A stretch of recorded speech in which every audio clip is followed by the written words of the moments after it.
সকলে আল্লাহর নিকট উপস্থিত হবেই। তখন দুর্বলেরা অহংকারীদের বলবে, আমরা তো তোমাদের অনুসারী ছিলাম, এখন তোমরা আল্লাহর শাস্তি হতে আমাদেরকে কি কিছুমাত্র রক্ষা করতে পারবে? ওরা বলবে, আল্লাহ সৎপথ দেখালে তোমাদেরকে দেখাতাম।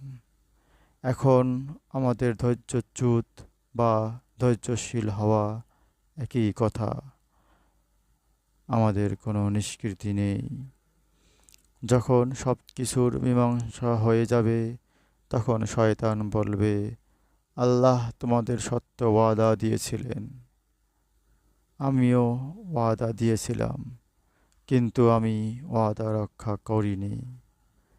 আমার তো তোমাদের উপর আধিপত্য ছিল না, আমি তোমাদের ডেকেছিলাম, তোমরা ডাকে সাড়া দিয়েছিলে। সুতরাং আমাকে নয়, নিজেকে দোষারোপ করো। আমি তোমাদের সাহায্যকারী নই এবং তোমরাও আমার সাহায্যকারী নও। তোমরা যে পূর্বে আমাকে আল্লাহর অংশী করেছিলে, তার সাথে আমার কোনো সম্পর্ক নেই। জালিমদের জন্য আছে মর্মন্তুদ শাস্তি। সূরা ইব্রাহিম আয়াত 21 এবং 22।